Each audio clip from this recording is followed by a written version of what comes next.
Bom, pessoal, antes da gente comentar sobre o esqueleto, nós vamos fazer aqui algumas generalidades sobre os ossos.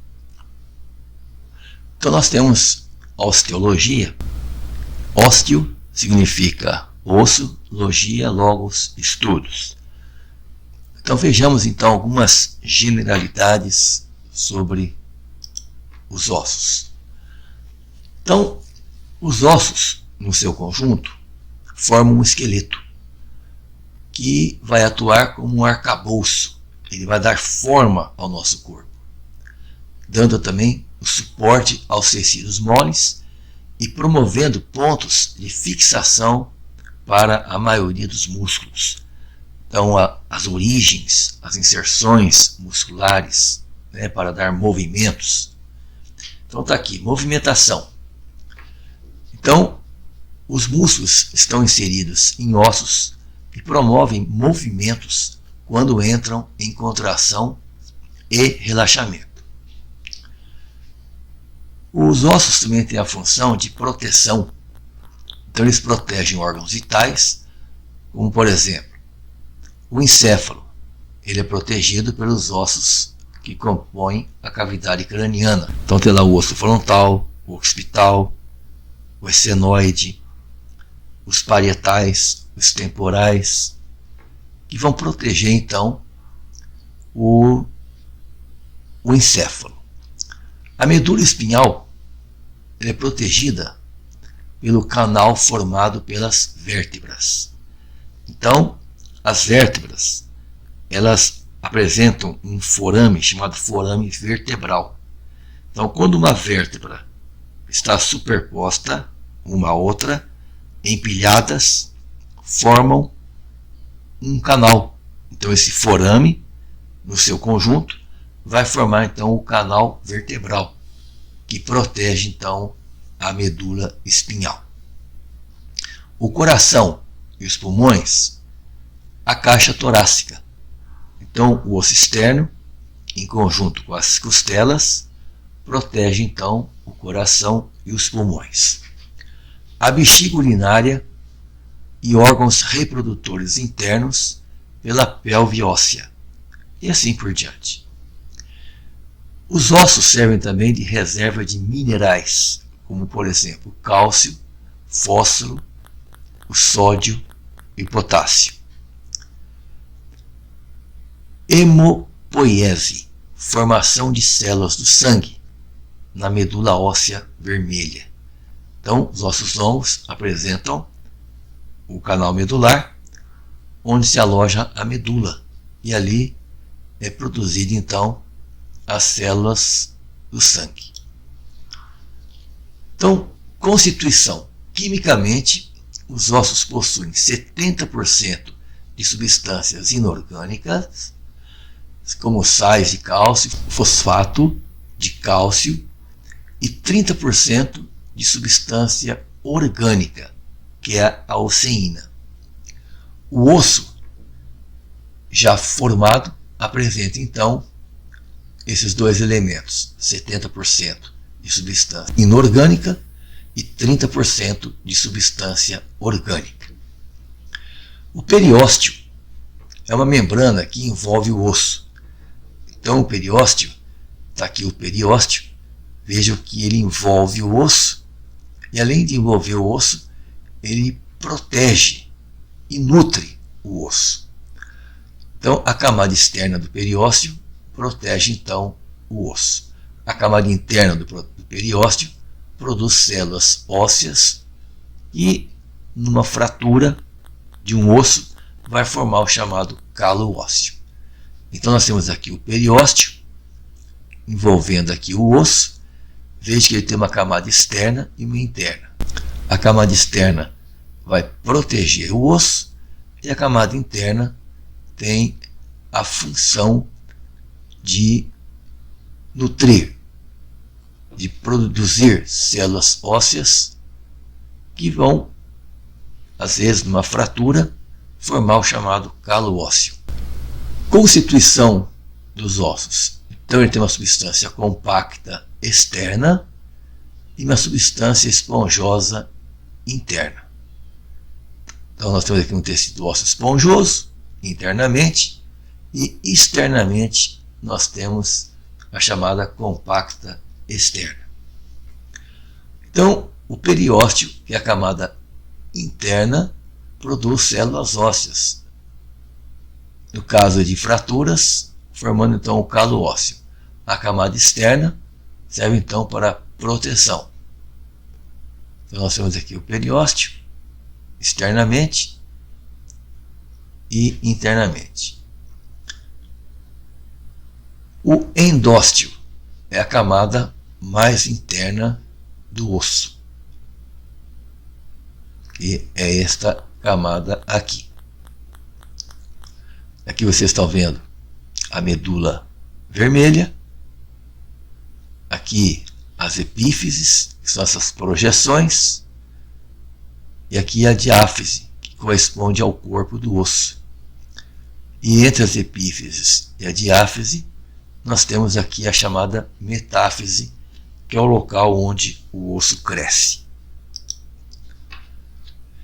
Então, a medula óssea vermelha, ela está localizada no osso esponjoso, na diáfise de ossos jovens.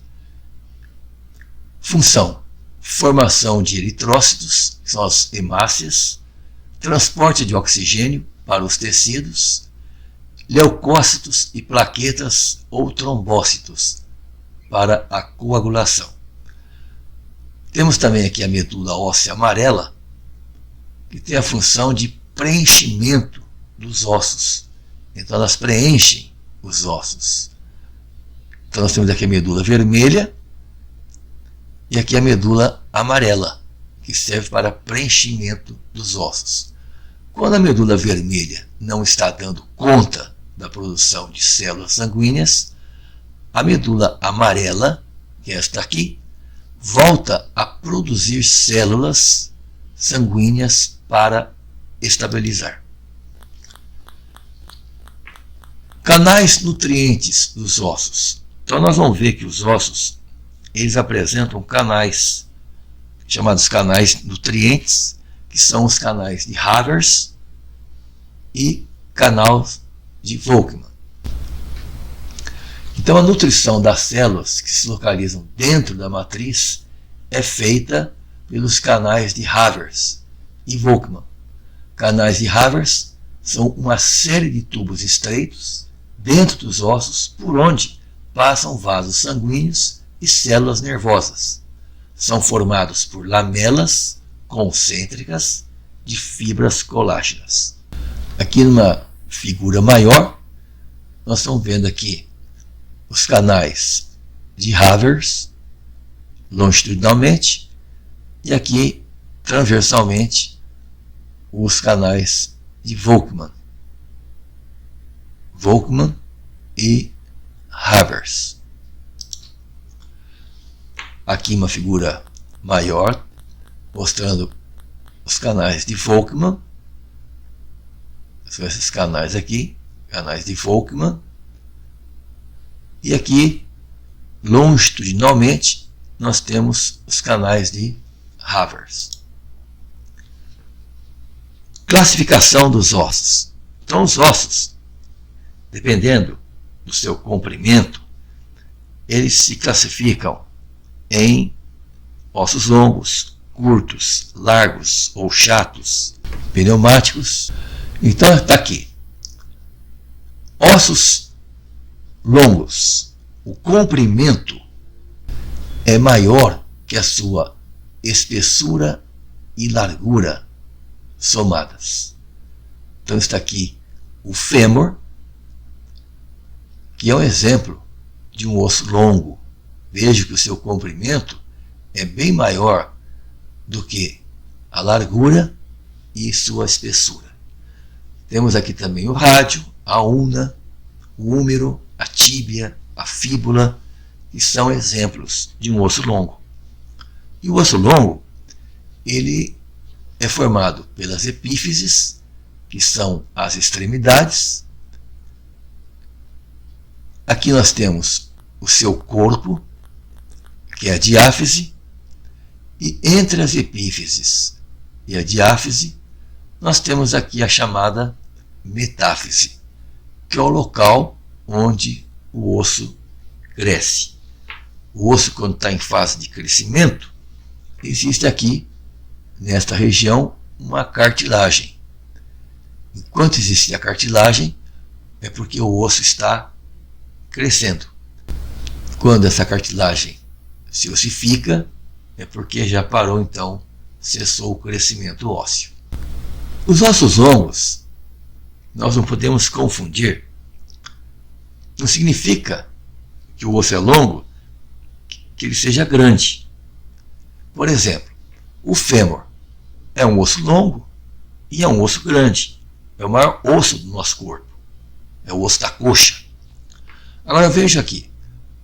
Os dedos apresentam as falanges.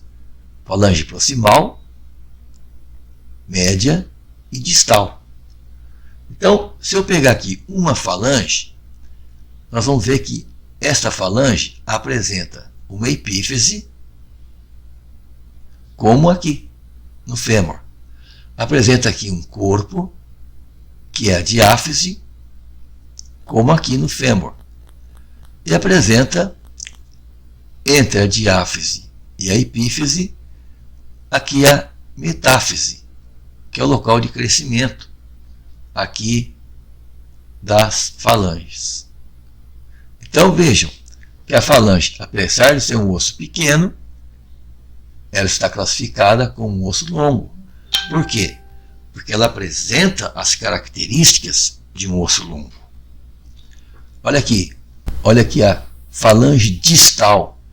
Ela tem as epífises, a diáfise e aqui a metáfise. Por quê? Apesar de ser um osso pequenininho, ela tem as características de um osso longo. Então elas se classificam como osso longo. Os ossos longos apresentam aqui na região das epífises, principalmente aqui, nessa região, linhas de força, onde vai ocorrer aqui o encaixe. O fêmur, através da sua epífise, aqui, vai se articular com o acetábulo do osso do quadril. Então o fêmur, através da sua cabeça, vai se encaixar o osso do quadril. Então essas linhas de forças distribuem todo o peso do nosso corpo sobre essa região. Então essas forças, essas linhas de força distribuem esse peso em todo o osso. Por isso elas são chamadas de linhas de força. Ossos curtos. Os ossos curtos, nós temos aqui na mão, a região do carpo, escafoide, terminar, piramidal, pisiforme, trapézio, trapezoide, capitato e uncinado. Então esses ossos são curtos. Por quê? Porque eles apresentam as três dimensões mais ou menos iguais. Vejam aqui, por exemplo, esse osso aqui do tarso, do pé. Esse aqui é o navicular. Vejam que ele tem aqui as três dimensões mais ou menos iguais. Olha aqui o cuneiforme intermédio. Então todos os ossos, né, do pé, do tarso, são considerados ossos curtos, por apresentar então as três dimensões mais ou menos iguais. Veja aqui na mão, nós temos aqui o trapézio, temos aqui o trapezoide, o capitato, o uncinado, aqui o escafoide, semilunar, piramidal, pisiforme. Então esses ossos do carpo são considerados ossos curtos, por apresentarem as três dimensões mais ou menos iguais. O mesmo ocorre aqui no pé. como nós já vimos anteriormente. Olha aqui o cuboide, olha aqui os cuneiformes, o navicular, aqui está o talos, aqui o calcâneo, e são ossos considerados curtos. Nós temos também aqueles ossos chamados ossos planos. Ossos planos são aqueles que apresentam a sua largura e o comprimento bem maiores que a sua espessura. Então veja bem, a sua largura e o seu comprimento bem maior que a sua espessura. Por exemplo, nós temos aqui o parietal, temos aqui o frontal. Vejam que a sua largura e o seu comprimento são bem maiores que a sua espessura. Os ossos chamados irregulares são aqueles ossos que a gente não tem como fazer essa medição do comprimento, da largura, da espessura, porque nós não temos assim um parâmetro para poder medir esses ossos. Então veja aqui, por exemplo, nós temos aqui uma vértebra. Como é que nós vamos ver a largura, a espessura, o comprimento de uma vértebra? É um osso irregular, da mesma forma que o osso temporal. Olha que o temporal, mesma coisa. Olha aqui o osso do quadril. O osso do quadril, não tem como a gente fazer a sua medição, né? O comprimento, largura, espessura do osso. Nós temos também aqueles ossos que são chamados de ossos pneumáticos, que são aqueles ossos ocos, cheios de ar, que apresentam cavidades. Por exemplo, nós temos aqui a maxila, o osso maxilar, que tem o seio maxilar, que é essa cavidade aqui. Olha aqui, a maxila em verde, e aqui nós temos o seio maxilar, que é uma cavidade grande. Nós temos aqui o osso etimoide, é um osso bem leve, e aqui tem as células etimoidais. Veja aqui este osso, o osso esfenoide, que apresenta aqui o seio esfenoidal. O osso frontal, está vendo aqui? O osso frontal apresenta aqui o seio frontal. Então, olhando nessa figura, nós temos o seio frontal, aqui seios etimoidais, seio esfenoidal e aqui o seio maxilar. Aqui, seio maxilar, seio esfenoidal. Aqui estaria os seios etimoidais e vejo aqui em cima, correspondendo ao osso frontal, o seio frontal. Uma outra figura, mostrando aqui o osso esfenoide. Então, esta região aqui do esfenoide compreende, então, o seio esfenoidal. Olha aqui o etimoide. O etimoide é um osso constituído por uma lâmina vertical, uma lâmina horizontal e duas massas laterais. Essas massas laterais são totalmente ocas, apresentando várias cavidades, que são aqui os seios etimoidais. Então nós temos aqui o osso frontal, aqui o seio frontal, olha aqui a maxila, apresentando aqui o seio maxilar, olha o etimoide e aqui o esfenoide, apresentando o seio esfenoidal. Um outro tipo de osso são os ossos chamados ossos sesamoides. Ossos sesamoides são esses ossos aqui, por exemplo, a patela é um osso sesamoide. Na mão e no pé nós temos aqui esse ossinho, que é um osso sesamoide. Então no pé nós temos aqui o osso sesamoide, Na mão, veja aqui, osso sesamoide, esse pequenininho aqui. E com isso, nós encerramos o nosso estudo sobre osteologia, generalidades. Nosso próximo assunto vai ser o esqueleto. Então, a gente já sabendo essas considerações, nós podemos já falar sobre o esqueleto, que é um conjunto de ossos articulados.